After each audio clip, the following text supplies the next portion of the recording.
Yes. Praise the Lord. Jesus. Praise the Lord. Aí naquele tempo que era chamado Bethsaida, Yeah.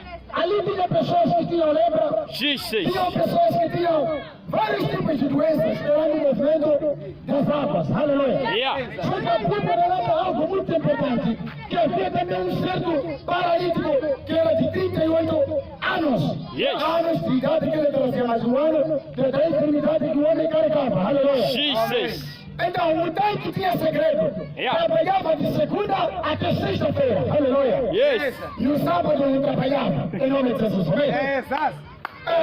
Glorious. Muita gente corria quando o anjo descia de cima para ajeitar as águas. Yeah. O paralítico que estava correndo mas chegava aí em último. Ou Yeah. chegava aí em terceiro lugar. Aleluia. Jesus. Então, num belo dia que era sábado, Jesus Cristo passando naquele local. Yes. Viu aquele homem deitado na cama. Aleluia. Yes. E Jesus se aproxima daquele homem e lhe pergunta: homem, queres ficar curado? Aleluia. Yes. E o homem começou a se justificar: Senhor, não tenho algum homem. Quando o anjo desce para movimentar as águas, Yeah. não tenho alguém que me carrega para me lançar naquele tanque. Aleluia. Yes.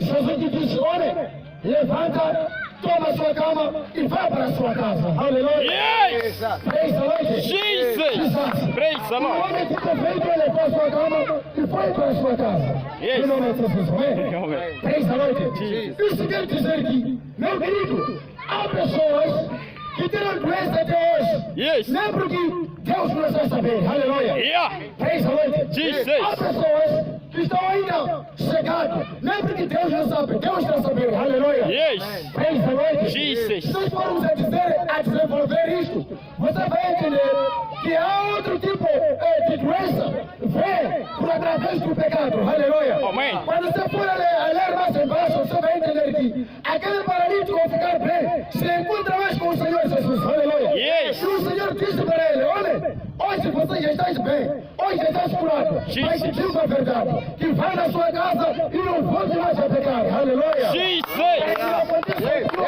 Glória a Deus. Yes. Significa que nós já temos a verdade do Senhor Jesus. Yes. Nós já fomos curados, nós já fomos libertos, mas nem para a gente voltar mais a pecar no mesmo erro em nome de Jesus. Amém? Yes. Praise the Lord. Jesus. Praise the Lord. Primeiro chamamos nosso